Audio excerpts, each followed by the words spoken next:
Hello and good morning, ladies and gentlemen. It is October 16th, 2017, and it is indeed the Cam Rogers Show on this Monday morning. Thanks so much for tuning in to this completely live program for the next hour. So midday on a Monday, have those morning blues. Hey, come along for the ride, all right? Enjoy the Cam Rogers Show. We got a lot of good content coming your way here today. We're taking you up until 11 o'clock Eastern Time, as we always do. And because we are live, we want you commenting, reacting, yelling at me, perhaps complimenting this very nice Chat Sports Dry Fit Polo here, courtesy of Rogers Marketing. Shout out, Mom and Dad.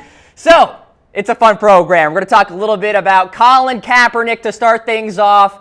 The situation between him and the National Football League continues, and he has filed a grievance against the NFL owners. I'll get into the details and the legality with all that in a matter of seconds. We have the first ever female NFL coach, Jen Welter, coming on the program at 10:15 Eastern Time. Very excited for the conversation with her. In fact, I am very lucky for, number one, being able to talk to her, and number two, being able to catch up with her before her big Q&A tonight in Ohio. Yes, she is at the Pro Football Hall of Fame. She'll be doing a Q&A with some folks in terms of her book, which we will talk about on here as well. Coming up later, Front Office Sports CEO Adam White. This is a very cool company here, ladies and gentlemen, where Adam White, just a recent graduate from the University of Miami, getting it done with a business news company, which is really a cool concept. We'll talk to him later, 10:40 Eastern Time, and then at 10:58, a new AP poll. I'll break it down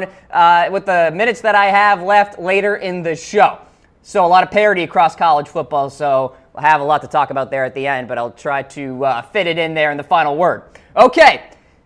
Of course, we have the podcast version of the Cam Rogers Show, so you can get that on Google Play and Apple iTunes. Just search The Cam Rogers Show, and for Apple users, you can get the video podcast version by searching The Cam Rogers Show as well. That will have the word live at the end, so the video podcast version is Cam Rogers Show Live. Okay, so with that, let's get into the opening rant about Colin Kaepernick. And it was a busy NFL Sunday yesterday on the field, but also off the field, with what was reported by Bleacher Report, Mike Freeman, saying that Colin Kaepernick has filed what is called a grievance against the National Football League owners for what he allegedly claims is collusion against him being able to play in the National Football League right now. This is something that we have never seen in the CBA. We are in the infancy, if you will, in terms of how this process plays out, but here is essentially what is going to happen. So first of all, Mike Florio of Pro Football Talk last night during Sunday Night Football gave us some more context in terms of what exactly Kaepernick is going for here. So according to sources close to Mike Florio and within the Kaepernick camp, Kaepernick wants to trigger the termination of the current collective bargaining agreement prematurely. So he basically wants to end the CBA right now with this current situation, with his filing and his motion of grievance. Now, how exactly does this happen? Well, first of all, there's an excerpt, I should say, within the CBA that states a player can terminate this collective bargaining agreement if there is clear and convincing evidence of collusion. Now, with that, key words here are, of course, clear and convincing. Does Colin Kaepernick have undercover FBI agents working for him right now that are in possession of tapes, emails, recordings of some sort where 32 NFL owners are all huddled up in a conference room and saying, hey, let's all not hire this guy to play quarterback in the National Football League? That's essentially the type of evidence that Kaepernick is going to need if he does indeed want to win this case. Now, what really set off Kaepernick, and this again, of course, according to Mike Florio that he reported last night during SNF, the situation with the Tennessee Titans and the fact that Marcus Mariota suffered that hamstring injury and the Titans trotted out Matt Castle last week, not week 6, week 5, against the Miami Dolphins, and Castle stunk up the joint. And by the way, the Titans brought in Mr. Brandon Weeden as insurance. According to Mike Florio, I guess that was the last straw, and Colin Kaepernick is now fighting back against the National Football League with what he claims is collusion against him. So as I discussed, the burden of proof is insurmountable. Kaepernick has to basically prove beyond unreasonable doubt, to use legal terms, that there was collusion against him. And of course, as I mentioned, we're completely live. We'll be throwing up a couple weigh-ins, a couple reaction polls about this opening rant here and about Colin Kaepernick. And I do want to get your thoughts here. Are the NFL owners colluding against Colin Kaepernick? Like I said, we don't know what he is in possession of in terms of evidence, in terms of recordings, etc. So all we have really is speculation in terms of that regard. But we do have some public evidence, if you will. We do have some statements made by NFL officials. So you go ahead and look at the former Titans GM, Floyd Reese, saying recently that the Titans didn't bring in Kaepernick because, quote, you don't want the circus. So he's basically calling Colin Kaepernick a circus. There's evidence point number one. Evidence point number two, Giants co-owner John Mara said in August, quote, I think there are certain issues, obviously, that go along with Colin Kaepernick, and that may have scared some teams away. But he did go on to say also, but there is absolutely no blackball going on here. I just don't see that at all. But that first half of that statement by Mara, clearly something that Kaepernick is going to point to. And then in August as well, the Baltimore Ravens, first reported by Diana Ruzzini, wanted Colin Kaepernick, more specifically John Harbaugh, the head coach, and the GM, Ozzie Newsome, but met resistance by owner Steve Bisciotti, per sources close to Diana Ruzzini of ESPN. That might be the most damaging for the NFL and the most helpful for Colin Kaepernick. And who knows if Kaepernick has spoke to those sources that Ruzzini has spoke to, but certainly very helpful for Kaepernick's side. Now, this case is going to be arbitrated by Stephen Burbank, who is the special arbitrator for these sort of cases. And it's going to start off with a conference call this week, and the NFL will have a decision to make in terms of if they want to actually attempt to dismiss this case. If they do not attempt to dismiss the case, there will be a hearing. Kaepernick gets his hearing, etc., and perhaps get some sort of compensation for damages for not being employed by the NFL. What he does from there, I don't know. That's a long time down the road from now in terms of that finishing off. But I bring up this reaction poll here. Let's just talk about Kaepernick right now. Put yourself as a GM. Should an NFL team sign Kaepernick right now? Give us a heart for yes. A wow face for just give him a workout. Give him a shot. See what happens. A laughing face for maybe an interview. A sad face for just straight up no. Do not sign Colin Kaepernick. So ladies and gentlemen, put yourselves in the mindset of a GM. Right now, would you sign Colin Kaepernick? And of course, it depends on many factors, how good is your quarterback right now, what have you. But Kaepernick is still a suitable backup for the likes of Tom Brady and Drew Brees, etc. So the timing of this also is very interesting because, of course, the NFL owners will be meeting with the NFLPA tomorrow, and we broke that story last week, of course, and dove into the details about it with the NFLPA releasing a statement that they will be teaming up with the NFL, for a lack of a better word, teaming up, to have an open dialogue about the national anthem situation. The timing by Kaepernick here, very, very interesting in that regard with the meetings coming up tomorrow.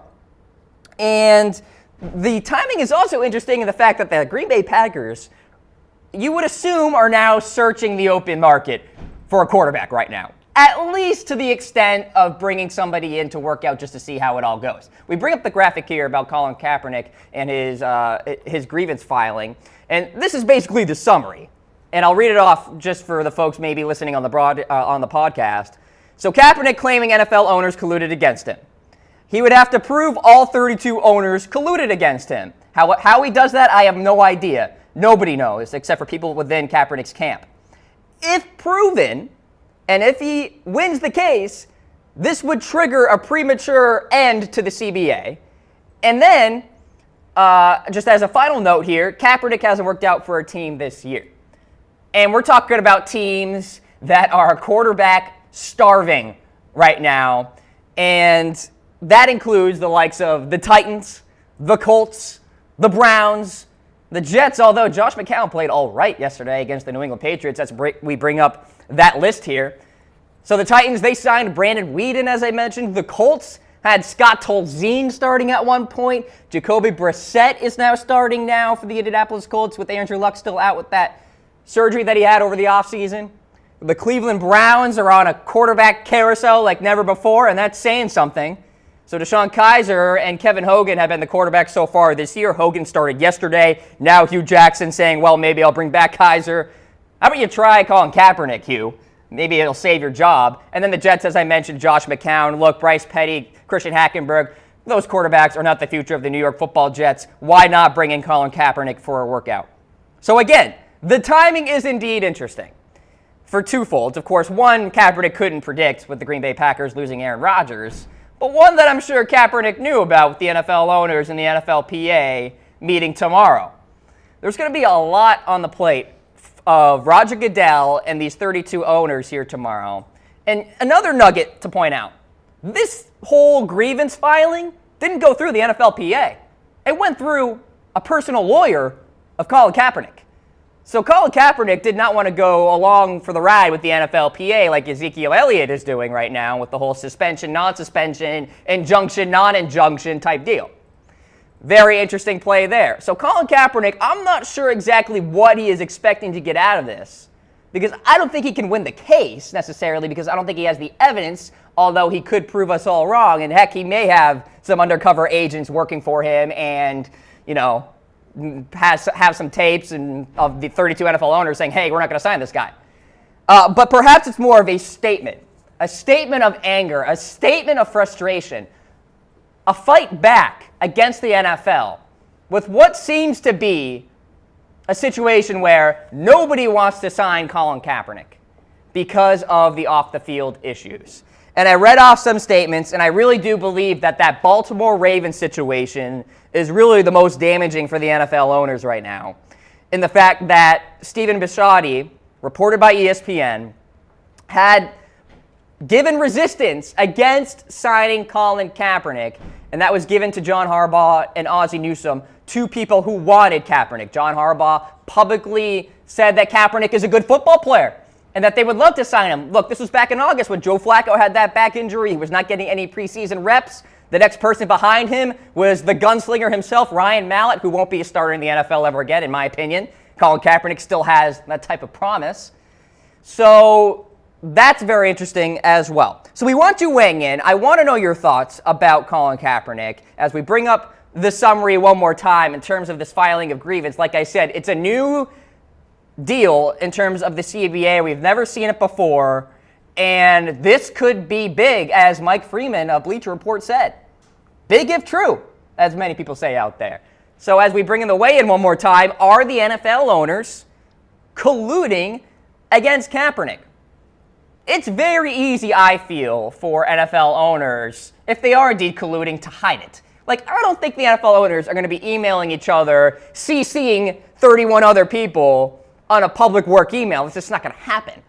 Maybe they get together at some point during, the preseason in August and, they shut down all technology and have a conversation about it. I mean, that would be absolutely unreal, but possible. And also very hard for Colin Kaepernick to prove. So again, the burden of proof, very difficult here for Kaepernick. I think it's less about him trying to win the case and more about him trying to send a message, hey, you guys are not doing the right thing right now. Give me a shot in the National Football League.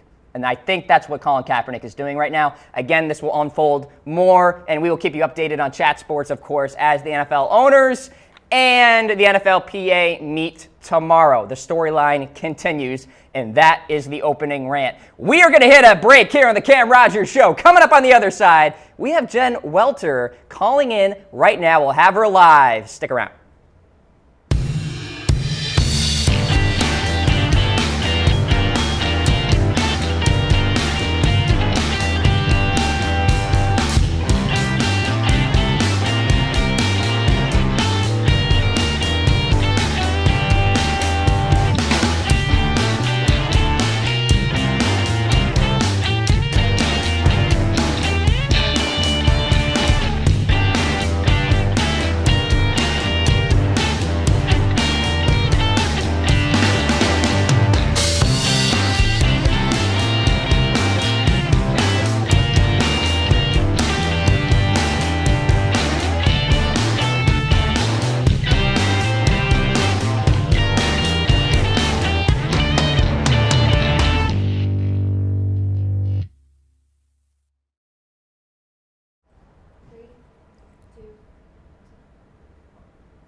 Hey folks, welcome back to the Cam Rogers Show. We have Jen Welter on the program right now. Of course, you all know her as the first female NFL coach back in 2015 when she coached the linebackers for the Arizona Cardinals. Jen currently in Ohio getting ready for a Q&A session at the Pro Football Hall of Fame. So Jen, really appreciate you jumping on the program here. How we doing? Absolutely. It's great to be here this morning. I hit up Good Morning Cleveland to get the buzz going, and it's always good to be at the Pro Football Hall of Fame. They have really welcomed me in since I was with the Cardinals. They, obviously have that coaching T-shirt in there, and now they're bringing me in to talk to some folks as well. And I consider myself really lucky, of course, to talk to you right now, but also to catch you before that Q&A, Jen, because I want to ask about how excited you are for such a fun event where you'll, of course, be talking about your new book. It's such an honor to be at the Pro Football Hall of Fame.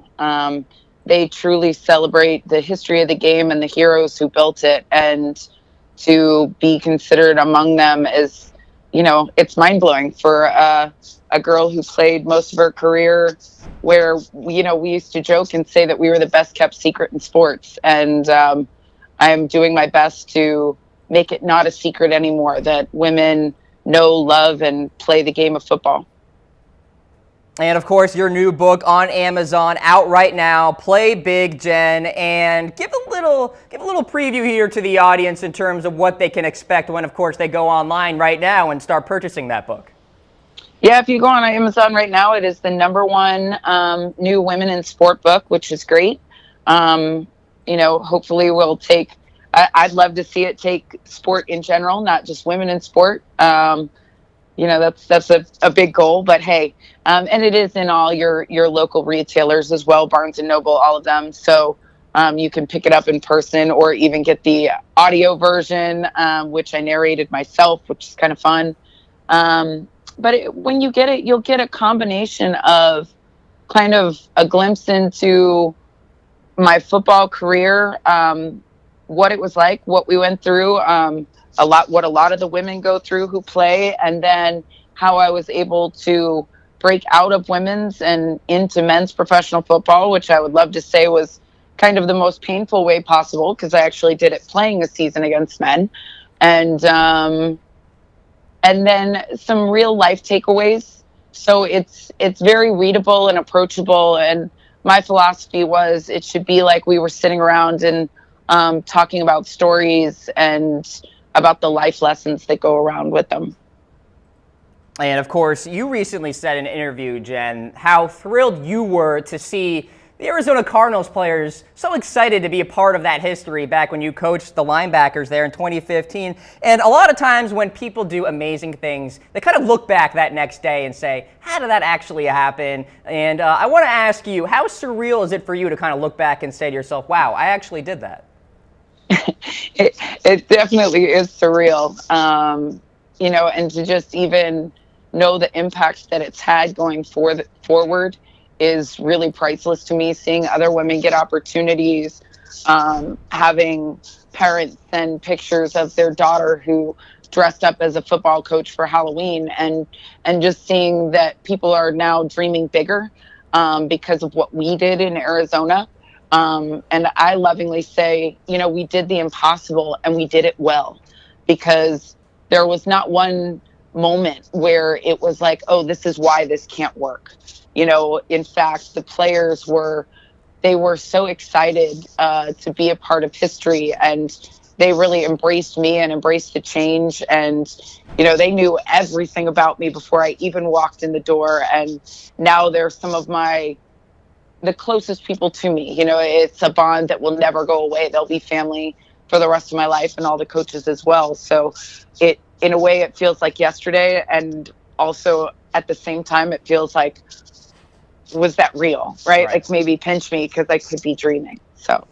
Well, I'll tell you what, it's been quite a journey for you, Jen. I mean, just reading off the resume here, folks, listen to this. We got author, PhD in psychology, pro football player, NFL coach, speaker. Jen, I just got to ask you, in terms of the ride for you and this journey overall, how awesome has it been? It's awesome every day. And though it seems like there are a lot of different elements to me, there definitely are. But one of the things that you'll see that runs common throughout is I just love being able to bring out the best in other people, whether it's as a football coach on the field or as a speaker or even through my book. I've been blessed to come through some hard hits in my life, both physically on the field and in my own personal life as well, and to have seen full circle how life can just get so much bigger, and there's so much more out there for every single one of us, that I love spreading that message with other people. And as I always used to say, the best gift a coach can give you is to make you better. Right. And in football and in life, that was always my goal. Whether it's football or life, I want to make you better. And if I can help you do that, then it's been a great day. And I get to live that every day. And I try and bring that into every situation I am, even though the situations vary quite a bit. And I have a whole lot of fun. Anybody who knows me will tell you, I'm a kid at heart. What you see is what you get. I don't really know it any other way. And I think that gives people permission to kind of embrace that inner child in their own life as well. I'll tell you what, a lot of people who are successful in life certainly hit their roadblocks. And you said in a recent interview, Jen, that football, in a way, saved your life. And when you walk on that football field, you feel some sort of magic that you can do anything that you put your mind to. What did you mean by that in terms of football saving your life? It did. At the hardest times in my life, when there was chaos, when there was discord, I left a toxic relationship, actually lived out of my car for about 4 months to get away. There were so many things that were just wrong and struggling and a grind. And I would go out on the football field and put on those pads and helmet, and it was magic. It was the one place in the world at that time that everything made sense. I could be a champion. I could be a hero. I could be, 6 foot tall, even at 5'2". And I truly believe when you find that place in this world, and, for other people, I'm sure it's not football. For mine, it was. When you find that place in this world, it becomes contagious.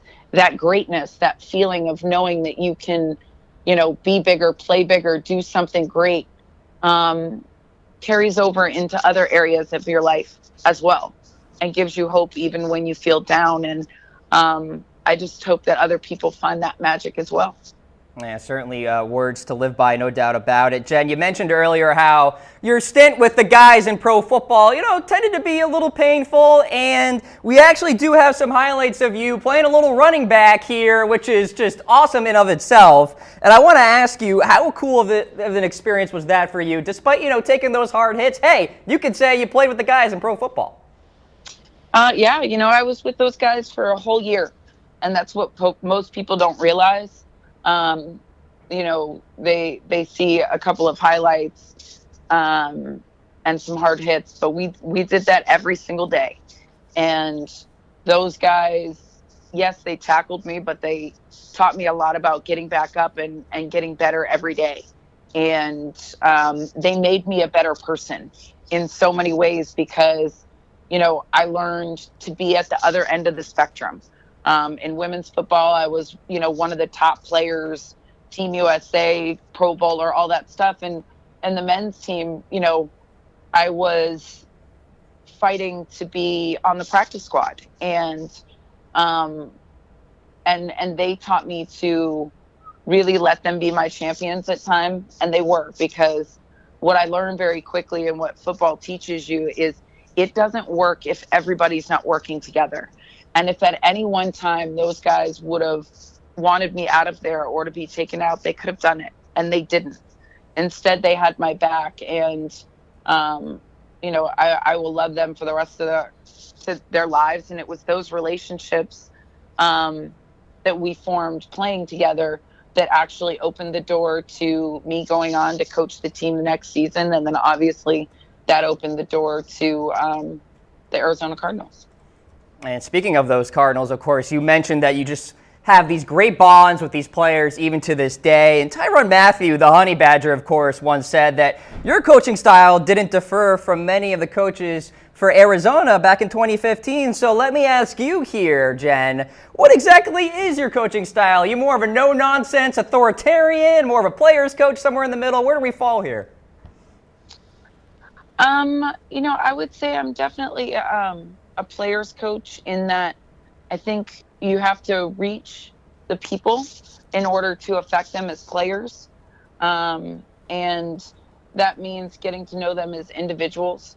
I credit that a lot with my doctorate in sports psychology and my experiences as a player. For me as a player, I would run through a wall for you if I knew you had my best interest at heart. So I always wanted my guys to know that I did, and my women as well. And so I think it's about relationships and really reaching the individuals. And Ty Matthew is a special player.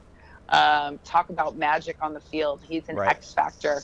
He influences everybody that's around him, just in his energy and his ability to read the field.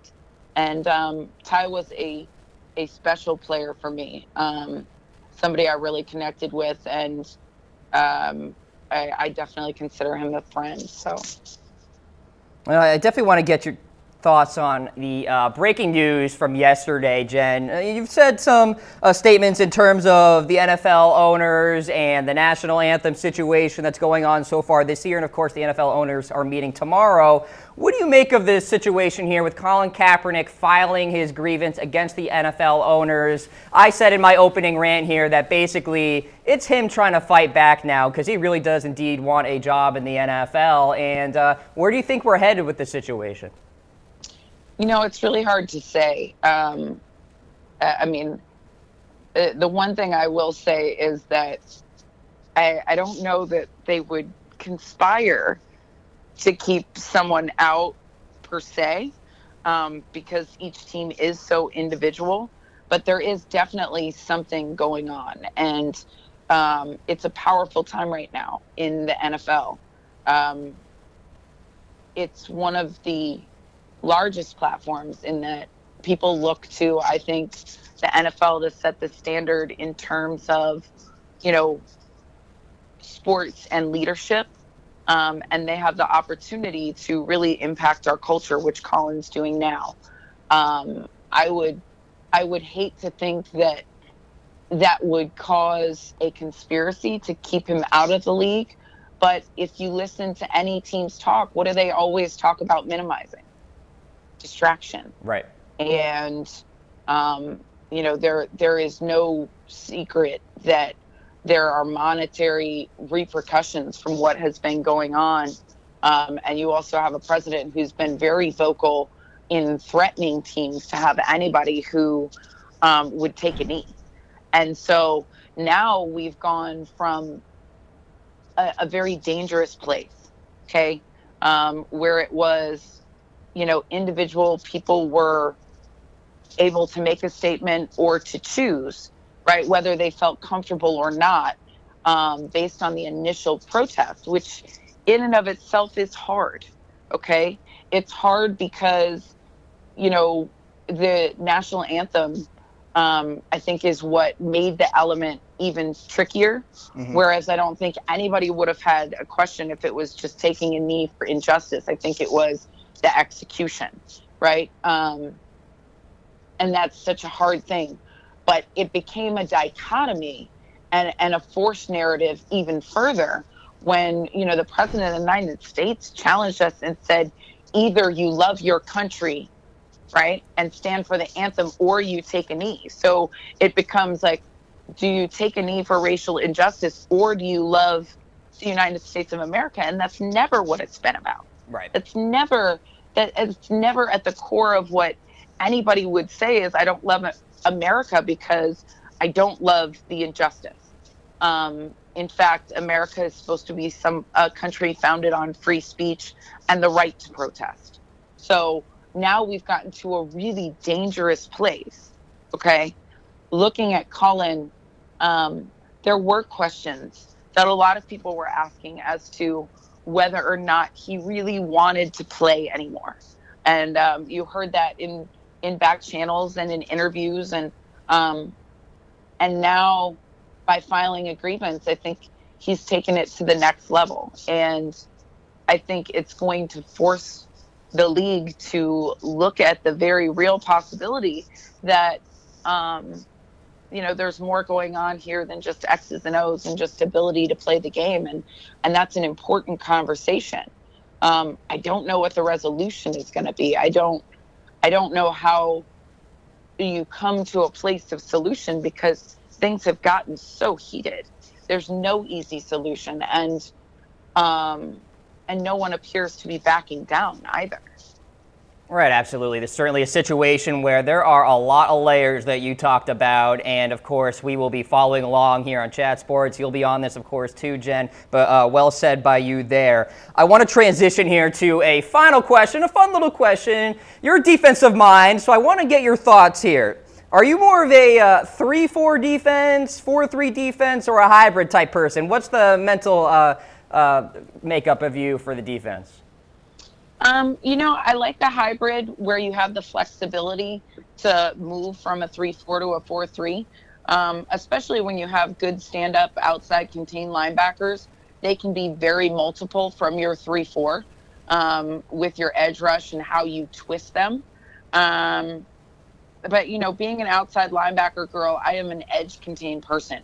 So to me, that's one of your fundamentals of your defense. You have to have the people who can do it, because otherwise your interior really doesn't matter, right? If no matter what your stunts are, no matter what your gaps are, if they can just sneak outside to the edge, you've lost all of that work to the interior. So my key is always, who are your best edge rushers, and how do you close that box down and force them to play where your chess pieces are?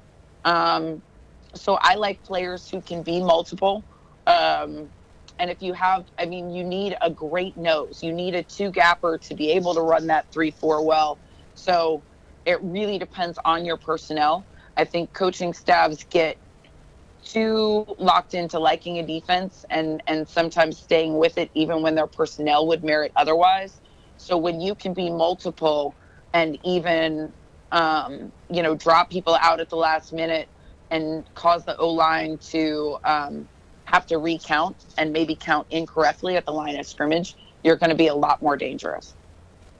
All right, there you have it, ladies and gentlemen. I want to run through a wall right now after listening to Jen Welter for these last 15 minutes. Jen, I really appreciate you coming on the Cam Rogers Show. Folks, her new book, Play Big, check it out on Amazon and your brick and mortar stores as well across the country. Jen, good luck tonight in the Q&A, and let's chat soon. Sounds great. All right, thanks there you for have having it. me on, guys. Appreciate it, Jen. There you go. First female NFL coach right here on the Cam Rogers Show. Many thanks to her, and she'll have a great Q&A tonight at the Pro Football Hall of Fame. Very excited to see the highlights of that. We're going to transition now into another big storyline coming out of Week 6 in the NFL, and it was the injury to Aaron Rodgers. So Ian Rappaport tweeting a follow-up to what was the injury, a broken collarbone yesterday by a hit from Anthony Barr of the Minnesota Vikings, and I'm giving you my top replacements here. Now, Rappaport tweeted this morning that there is a chance that Aaron Rodgers could return at some point this year. Who the heck knows if that's true? But a broken collarbone is a broken collarbone. Need I say more about that? So it's time to start looking at who is going to be under center for the Green Bay Packers going forward. It's not going to be Aaron Rodgers, obviously. Right now, it is assumed that Brett Hundley, 5th-round pick out of UCLA, will be the starter going forward. And Mike McCarthy said so after the game. But, of course, Mike McCarthy said that. What is he going to say? Oh, we don't have a lot of confidence in Mike, or Brett, I should say. So, we're going to call maybe nobody, because we actually do have a lot of confidence. Coaches waver back and forth all the time. That's what they do. It's coach speak. So don't believe what Mike McCarthy says. Today he might say that they're exploring their options. Yesterday he says he's all over Brett. You just never know. You never know, because first of all, it's not up to him. It's up to the GM and the VP of personnel. So I digress. I'm giving you my top 4 options, replacements for Aaron Rodgers. Here they are. Number 1, of course, is the obvious name, Colin Kaepernick. He's the most NFL ready. He's ready to get on the football field right now. He's wanting to be signed, so much so that he's filing a grievance against the NFL owners because he actually thinks these people are colluding against him. So Colin Kaepernick, obviously, I don't have to give too much analysis about this one. He's ready to play football, born in Milwaukee, grew up a Packers fan. Many of you saw that tweet circle around Twitter that was a picture of him at Lambeau Field with the Brett Favre jersey on, etc. So Colin Kaepernick, number one. That is the most logical choice at this point. What are you going to do, sign Matt McGloin? Come on. Number two, Tony Romo. Yes, he's in the broadcast booth, but so was Jay Cutler, and he went on to play for the Miami Dolphins and Adam Gase. Tony Romo, a Wisconsin guy, of course, and a very sneaky little nugget of information here, folks. If you didn't watch the Thursday Night Football game against the Eagles, between the Eagles and the Panthers, Tony Romo said, "Was that my last pass?" Question mark. I don't know if he was joking or just, having fun with Jim Nantz, or there's actually some truth to the fact that Tony Romo could be that next Brett Favre, where he still has that itch to come back and play football. Who knows? Number three, Brett Favre. Bring up the tweet. Get that arm warm, Silver Fox. He's 48 years old, but you know what? Give this guy a workout. Give him a workout. I'm telling you, he is a supernatural athlete. He is in fantastic shape. Remember seeing all those reports the last couple of years that Brett Favre could still compete with the best of them in the NFL? Just give it a try. I mean, the media circus would be insane, and I would absolutely love it. But Brett Favre is the third best choice to sign as a quarterback right now, and I'm not sure if that's indicative of Brett Favre being the ageless wonder or the shallowness of the QB market right now. Now, Ed Warner actually reached out to Brett Favre and asked him, here's the tweet, I'll read it for the people listening on the podcast, just asked Brett Favre if he would come back to replace Aaron Rodgers for the rest of the Packers season. Quote, "Absolutely not," he said. So you're saying there's a chance, Brett. You're saying there's a possibility that you could gunsling it around for Green Bay one more time. Come on, baby. Give it a shot. Give it a shot. So Brett Favre, look, everybody has a price. Don't you dare count him out. Anybody can be pried out of retirement if that blank check is provided. So Brett Favre there at number three for possible replacements here. Throw in your comments because, of course, we are completely live. I want to know your thoughts. Is Brett Favre actually a legit option? I do want to know as we bring in a weigh in here that I have prepared. And number four, RG3. Yeah, this one was just kind of like, I'll just throw this name up there because, again, the shallowness of the QB market. But hey, he has NFL reps, most recently as 2016 for the Cleveland Browns. He does bring some baggage with his social media fight with Santana Moss about Shanahan maybe not liking RG3 or whatever the heck it was. So he does bring some of that. But hey, again, a workout. What could hurt by doing that? Here's the weigh-in. Who should the Packers sign to replace Aaron Rodgers? I'm telling you one thing, they're not going to the playoffs with Brett Hundley. They could go to the playoffs with another Brett and Brett Favre, and I firmly believe that.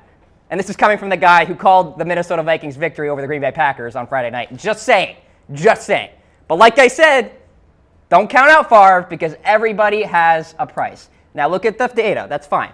The last time he played was 2010, and he took the Vikings to a 6-10 record. Fine. But I want to know from you folks, as I always do, as we bring up a reaction poll, is Brett Favre a legit option to replace Rodgers, or am I just insane? Give us a heart for anything's possible. A wow face for, hey, give him a workout, see what happens. Laughing face for LOL. No, actually, it's more like this. LOL, no. So give us a laughing face for that. And then a sad face for just WTF. Like, what are you thinking, Cam? WTF. Is Brett Favre a legit option to replace Rodgers? You know what I'm doing? I'm throwing up my heart 1,000,000 times because I think anything is possible. Call me Kevin Garnett. Anything is possible. I think Brett Favre could be brought in for a workout, even though he said to Ed Warner, absolutely not. You know that's wordplay. That's players just, messing around with the media. Don't count out Tony Romo either. You know he has that itch to go back and play football. And if there's a blank check thrown right in front of him, you never know. So there you go. Aaron Rodgers, my top four replacements to recover this Green Bay Packers season because Brett Hundley, not the answer going forward, especially not the answer for the playoffs. All right, let's hit a break here on the Cam Rogers Show. Coming up on the other side, we have Adam White, the CEO of Front Office Sports. A very fun conversation with him coming up on the Cam Rogers Show.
Hey folks, welcome back to the Cam Rogers Show. We have Adam White on the line right now, CEO of Front Office Sports.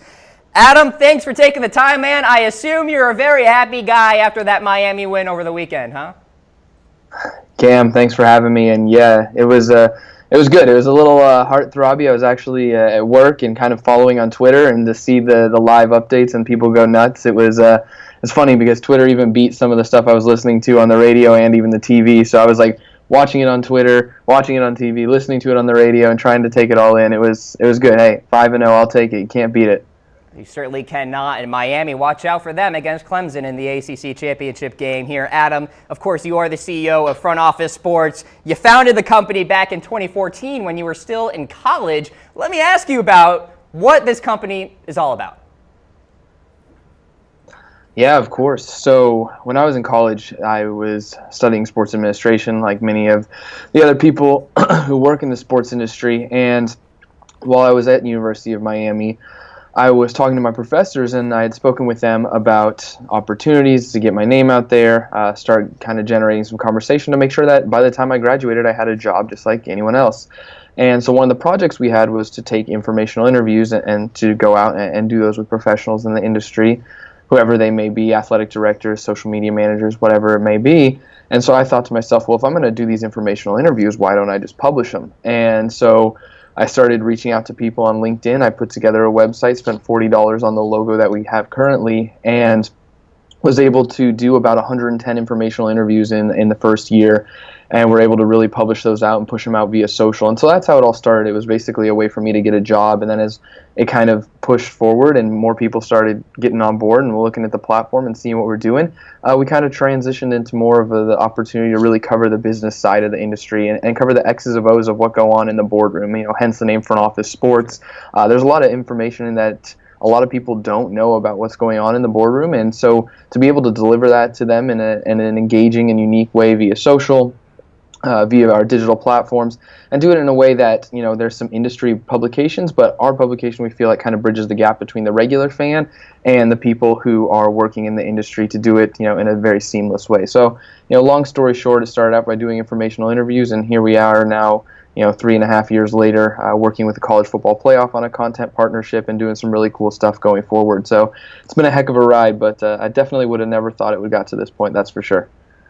And of course, that college football partnership is really something that's sticking out to me. I'll ask you about that in a matter of moments here, but I do want to ask you about just the content you produce in general. Seems as though you and, of course, your fellow employees really take pride in the content you produce. What kind of stuff do you put out there on Front Row Sports?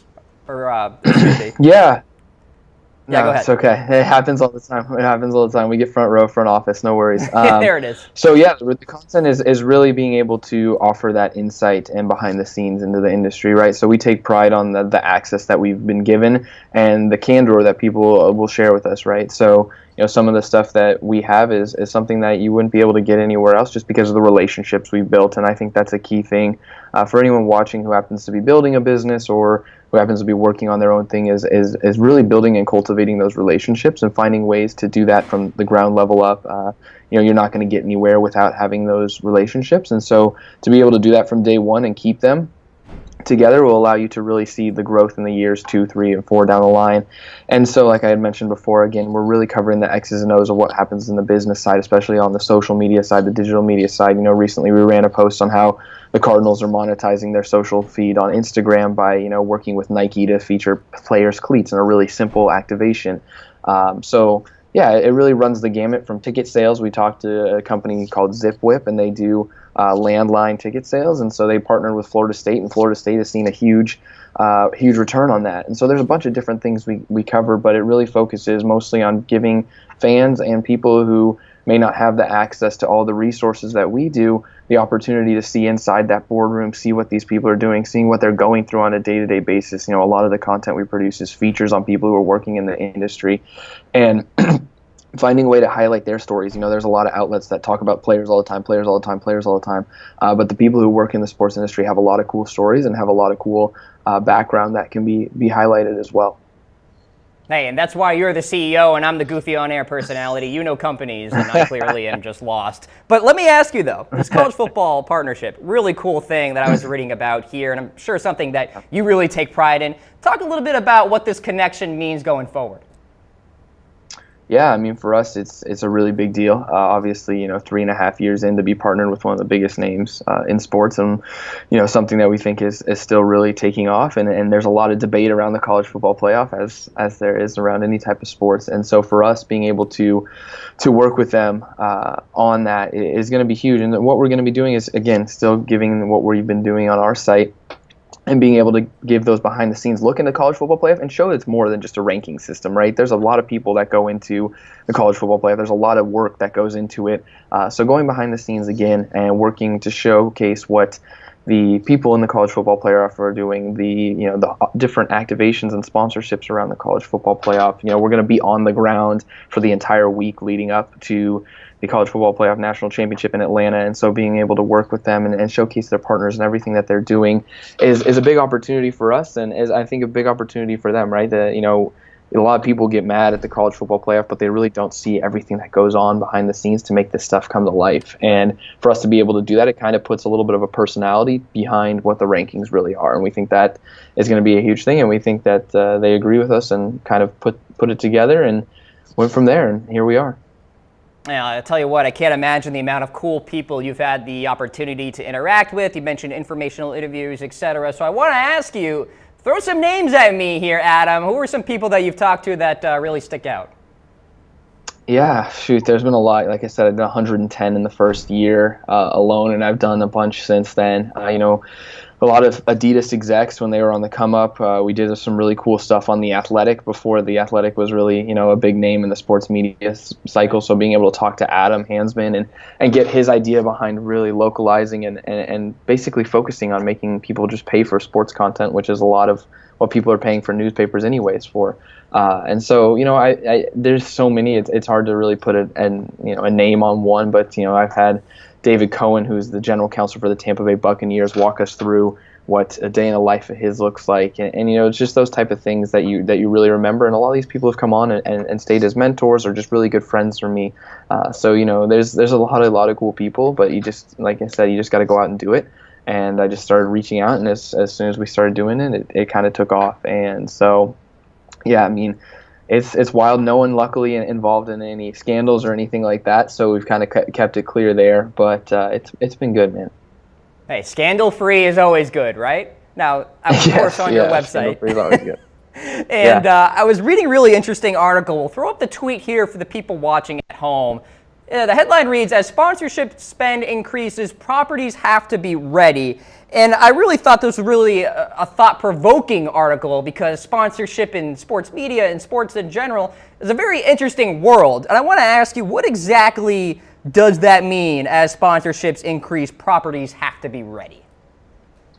Yeah, I mean, so right now, you know, you're looking at all this increased spend. I think the article mentioned $62 billion by 2020 or something like that on sponsorship spend. And as a lot of these agencies and these marketers and everything look to go experiential, many of these people want tangible live events. These properties are going to have to be ready for that, right? So whether it's, you see the Atlanta Braves new stadium, they have a really cool thing with Mizuno where you can rent a glove. Offering these opportunities for these brands to get in front of fans in a tangible and experiential way is going to be huge. And then also finding ways to target fans effectively, right? Finding ways to use the data you have on fans to deliver, targeted advertising, very similar in the ways that you see online and on websites where, you go to Amazon and you buy something on Amazon, next thing you know, you're on Facebook and you're on Instagram, and all the stuff that's on your feed in terms of sponsored content is about this thing you just bought or the thing you were looking at. So as like I said, when the sponsorships continue to spend, you're going to have to find more and more reasons and more opportunities to put tangible content in front of these fans, as well as tailored content, because as millennials and as people who are younger, we can see through the BS pretty easy, right? And so it's a big importance thing, and as the numbers get bigger, the pie also gets smaller too, because people are spending in areas that are being effective, and if you're not being effective, people aren't going to spend in your place. So that was the whole thing behind it, and Daniel, who wrote it, did a really, really good job of kind of breaking it all down. And I think it's important for people to note that it's an ever-evolving industry, and so especially with digital media, there's finding ways to, again, provide tangible ROI for sponsors on that kind of platform is huge. And so that's why we said properties have to evolve, because it's not just only on, you can't just slap a banner ad up in your stadium now and expect to get as much ROI or have the advertisers be happy with that. They want that full gamut. They want the TV package, the social media package, the in-stadium package. And so, because of that, like we said, everything has to evolve. Now, speaking of evolving here, Adam, of course, you guys do a lot of content in terms of esports and how that is really a changing part of the media, sports industry, if you will. I want to ask you about esports.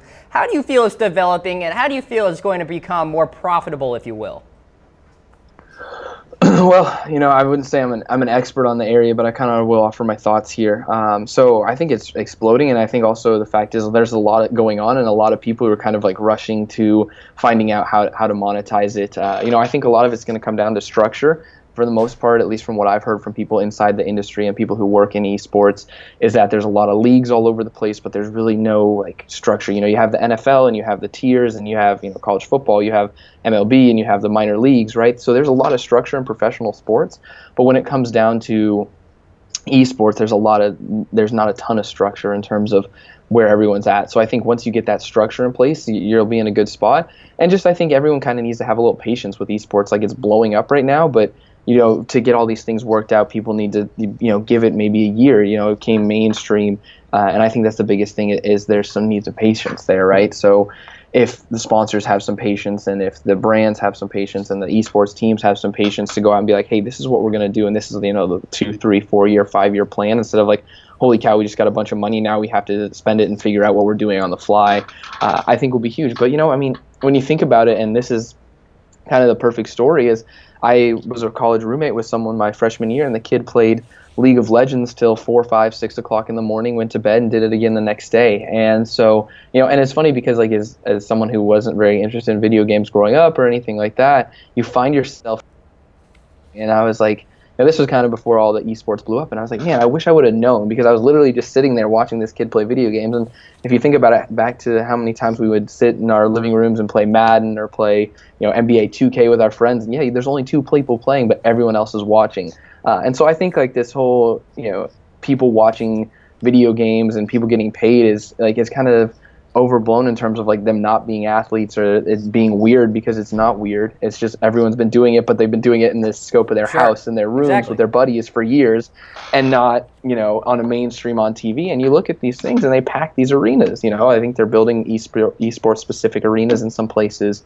So I really think it's on the come up. And what's nice about esports is that really anyone can play it, right? So there's no physical limitations for the most part when it comes to, like, I'm never going to be able probably to play NBA basketball because I'm 5'10", can't jump, and I'm not a very good ball handler. But I sure as heck can play 2K, NBA 2K, and possibly make money if I wanted to. So I think it's that accessibility of esports and the opportunity to kind of connect people in different ways and allow them to play their favorite sport and make money on it, but just do it in a different way. Oh, while esports finds its way, Adam, of course, the NBA is here in terms of social media marketing. I ran into a graphic. I think Front Office Sports retweeted it. Here it is. We'll show it to the folks at home. The NBA is leading the way in terms of social media marketing right now. Adam, I'll read off the little caption. Sports biz execs say, NBA far and away the best league when it comes to social media marketing. There's NBA at 42%, then the MLB at 19%, and then you have to go to NASCAR, number 8, NFL 7. Heck, the PGA Tour is at 1% here. Adam, I want to ask you, why is that? What is the NBA doing so well that everybody else isn't?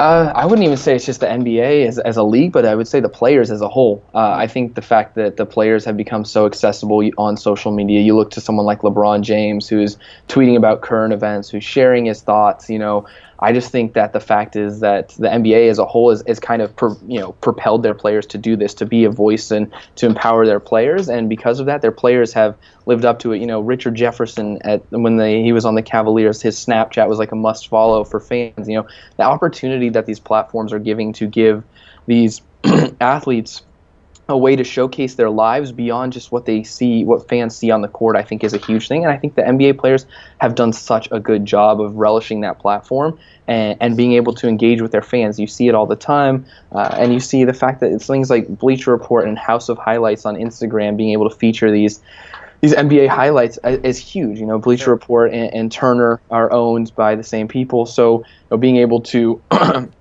cross-pollinate those NBA highlights on Bleacher Report, which is obviously a massive platform, is just one of the things that have played together. So the NBA, the teams are really good at social media. They're really good strategy-wise and graphically-wise and video-wise, and then the players themselves have really taken to being able to engage with fans and are doing it on the regular, or just at least sharing their thoughts. Dwayne Wade, LeBron James. I mean, these are the sport's biggest stars, and they're on the platforms that the fans can directly engage with them. And I think that's the biggest winning point for the NBA. Yeah, there's no doubt about it. When I see individual tweets on Bleacher Report, usually they're from NBA players, so you're absolutely right there. Adam White, ladies and gentlemen, CEO of Front Office Sports. Check them out, frontofficesports.org. Adam, you've got a great thing going here, man. Keep it up, and let's chat again soon, huh?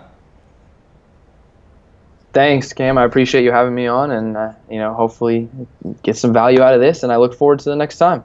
All right, absolutely. Adam White, ladies and gentlemen, many thanks to him for coming on the Cam Rogers Show. As we take you up until the final word, I have to give a shout out to my hometown, Nashua, New Hampshire. Now, USA Today came out with an article and basically listed off the top most livable cities in the U.S.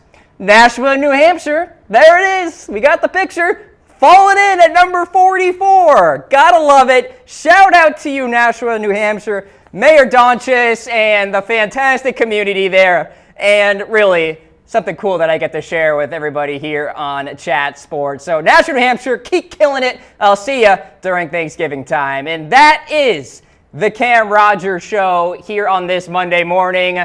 We will see you Wednesday morning, another fun show, 10 o'clock Eastern time. Until then, we'll see you.